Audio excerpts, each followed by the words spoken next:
యోగా, పర్టికులర్గా యోగా మన శరీరంలో కొన్ని మర్మస్థానాలు ఉన్నాయి. ఓకేనా? ఇప్పుడు చూడండి, ఒక ఆ, నాభి ఉందనుకోండి. నాభిపై ఆధారపడి శరీరంలో చాలా అవయవాలు, శరీర సంబంధమైనటువంటి చాలా ఎక్కువ స్థాయి ఆరోగ్యం ఆధారపడి ఉంది. నాభి ఒక్కటి సరి చేసుకుంటే,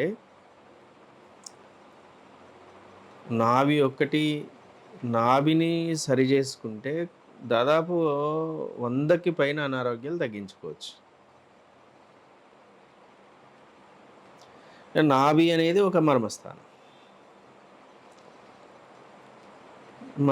మర్మమైనది అని అన్నప్పుడు అది కంటికి కనపడకుండా శరీరం కోసం ప్రభావవంతంగా పనిచేసే స్థానం అని అర్థం. అది శరీర స్థాయిలో ఉంటుందా అంటే శరీరంపై ఆధారపడే ఉంటుంది, కానీ శరీర స్థాయిలో కాదు, సూక్ష్మ స్థాయిలో ఉంటుంది. మీ ప్రాణమయ శరీరములో ఈ యొక్క మర్మ స్థానాలకు సంబంధించినటువంటి ఆ పాయింట్స్ ప్రాణమయ శరీరంలో ఉంటాయి. ఈ యొక్క మర్మశాస్త్రం గురించి తెలిసిన వాళ్ళు ఏదైతే అవయవంపై మర్మస్థానాలు చాలా ఉన్నాయి. మర్మస్థానముపై ఒకానొక స్థానముపై బలంగా ఒత్తిడి సృష్టించారనుకోండి, ఆ మనిషికి ఆయుష్ పెరిగేలాగా చేయగలరు. ఇంకొక ఏదైనా ఒక మర్మ స్థానముపై పాయింట్స్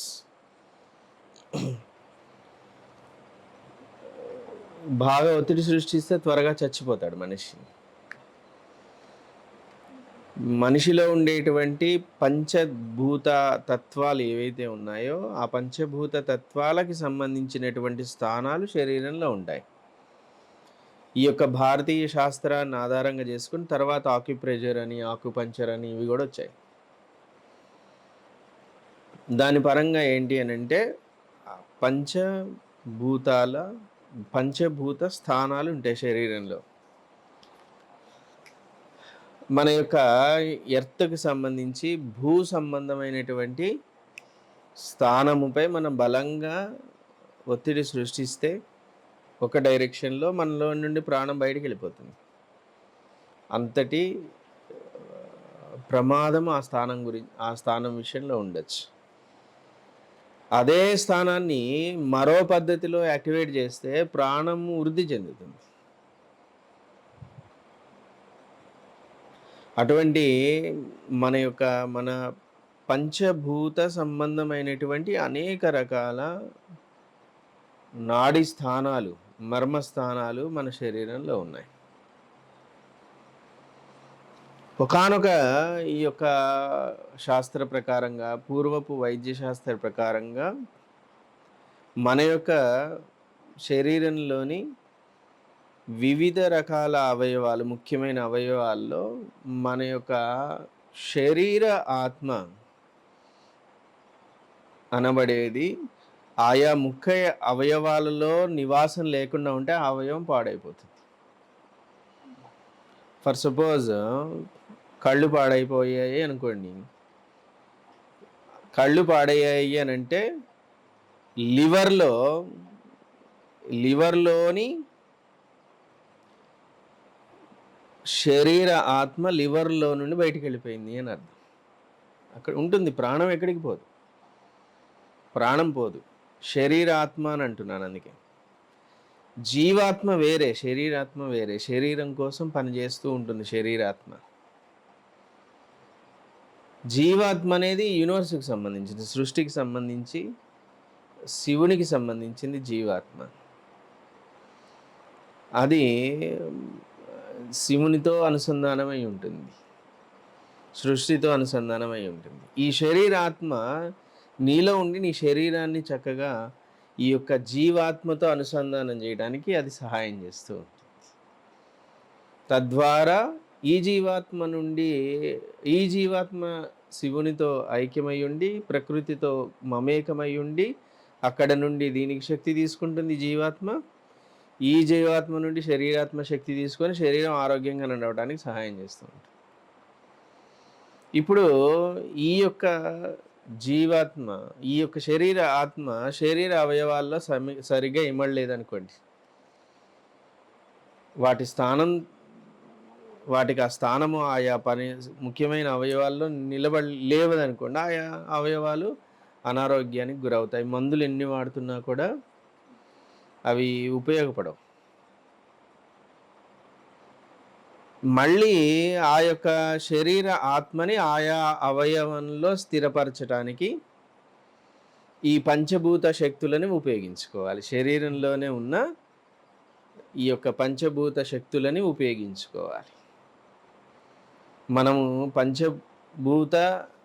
పంచభూతాలతో నిర్మితమైన వాళ్ళం. ఆ విషయం మనకి అవగాహన ఉంది కదా. ఆ పంచభూత శక్తులని ఉపయోగించి మరలా ఆ యొక్క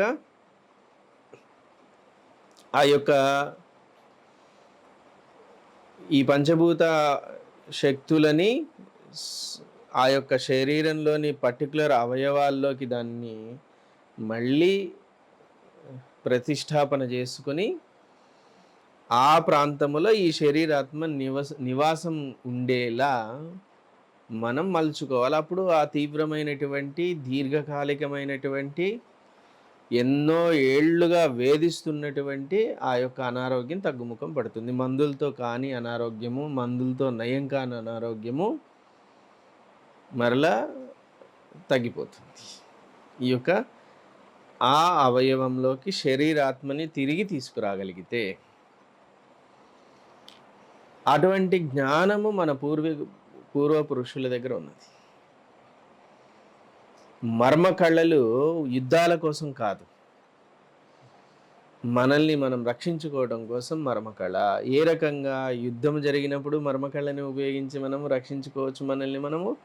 మన ప్రాణాలని అవతల వాడిని ఎదుర్కొని వాడిని నిరోధించి మనల్ని మనం కాపాడుకోవటానికి, ఎట్ ది సేమ్ టైం మన శరీరంలో ఏర్పడినటువంటి పంచభూతాలలో ఏర్పడినటువంటి ఇన్బ్యాలెన్సెస్ని సరిచేసుకొని మన అవయవాల అమరిక అన్ని చక్కగా సరిగ్గా అది పనిచేసేలా చేసుకోవటానికి మర్మ విద్య అనేటువంటిది సహాయం చేస్తుంది. అందులోని భాగమే యోగా కూడా, యోగా ఆసనాలు.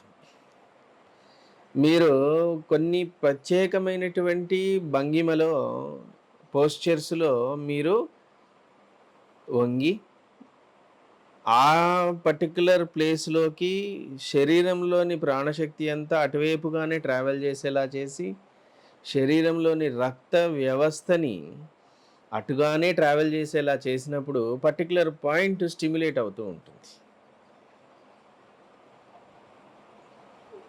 ఆ పర్టికులర్ పాయింట్ స్టిమ్యులేట్ అవటం వల్ల దాని యొక్క ఆ పాయింట్ ఏదైతే అయి ఉంటుందో, అది పంచభూతాలలో భూమో, అగ్నో, వాయువో, జలమో, ఆకాశమో అనేటువంటి ఏదో ఒక శక్తితో కూడుకొని ఉంటుంది ఆ పాయింట్. ఆ పర్టికులర్ పాయింట్ స్టిమ్యులేట్ అవ్వగానే దాని సంబంధమైన అనారోగ్యాలన్నీ తగ్గుముఖం పట్టడం మొదలవుతాయి. యోగా అనేది ఫిజికల్ బాడీ ఎక్సర్సైజ్ మాత్రమే కాదు.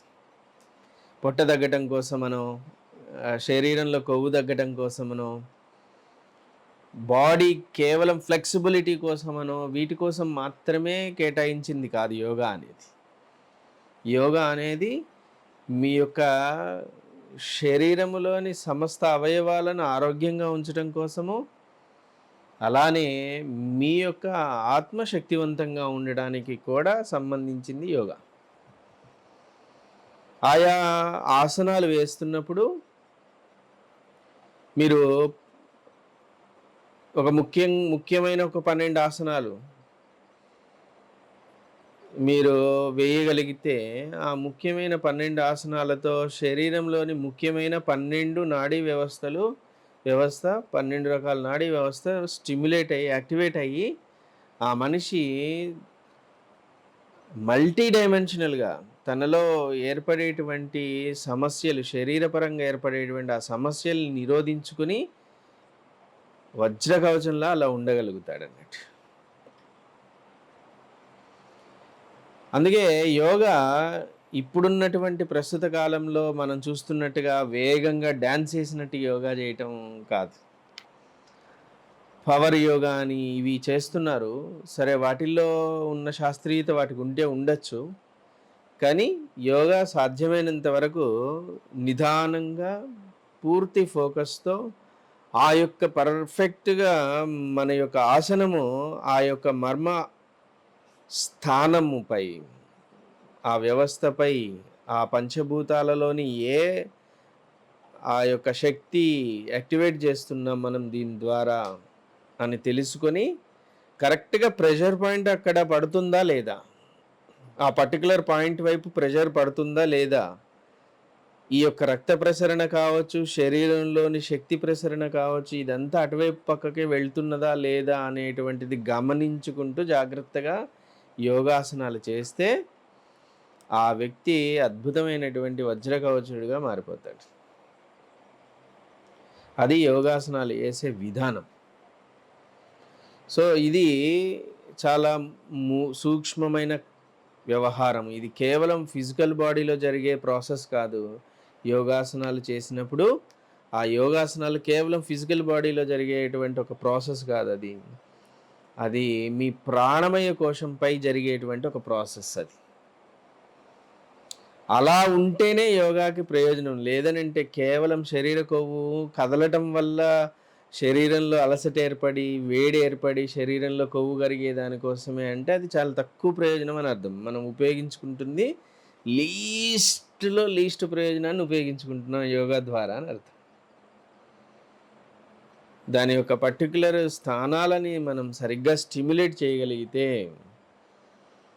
ఆ పంచభూత స్థానాలని ప్రతిరోజు అలా యాక్టివేట్ చేసుకోగలుగుతూ ఉంటే క్రమక్రమంగా శరీరంలో ఉండే రుగ్మతలు తగ్గిపోతాయి. ఈ యొక్క శరీరంలోని సమస్త అవయవాలలోనూ అది స్థిరపడి చక్కగా దాని స్థానాల్లో అవి ఉండి, అవి జీవాత్మతో అనుసంధానమై, ఆ జీవాత్మ ఆ అనంత ఆత్మ అయినటువంటి పరమశివుడితో అనుసంధానమై ఈ మూడు ఒక అలైన్మెంట్లో ఉన్నప్పుడు మనిషి అద్భుతమైన అమితమైన సుఖాన్ని, యోగ సుఖాన్ని అనుభవిస్తూ ఉంటాడు. ఆ యొక్క ఆనందాన్ని, మోక్ష ఆనందాన్ని అనుభవిస్తాడు వాడు. ఆ రకంగా చెయ్యాలి యోగాసనము అనంటే. అది యోగ ఆసనం ద్వారా సాధ్యము. అలానే మనం శంభో యోగములో చేసేటువంటి అనేక సాధనలు అటువంటి ఒక వ్యవస్థలను సరిచేయటం కోసం చేసే సాధనలే. కాబట్టి శంభో యోగంలో ఉన్నటువంటి ఇన్ని సాధనలు ఏవైతే ఉన్నాయో ముఖ్యమైనవి అవి చేస్తూ ఉంటే కూడా అటువంటి ప్రయోజనమే కలుగుతుంది. కాబట్టి ఇది శరీర వ్యవస్థకి సంబంధించింది మాత్రమే అని అనుకోకూడదు. అది దైవ సంబంధమైన యోగముగా మారాలి. యోగా అనేది యోగముగా మారాలి. యోగ ఆసనాల దగ్గర ఆగిపోకూడదు. ఆ ఆసనాల నుండి వారు అనంతమైనటువంటి యోగము వైపుగా వాళ్ళ యొక్క జీవం ప్రయాణం చేయాలి. అది యోగా యొక్క లక్ష్యం.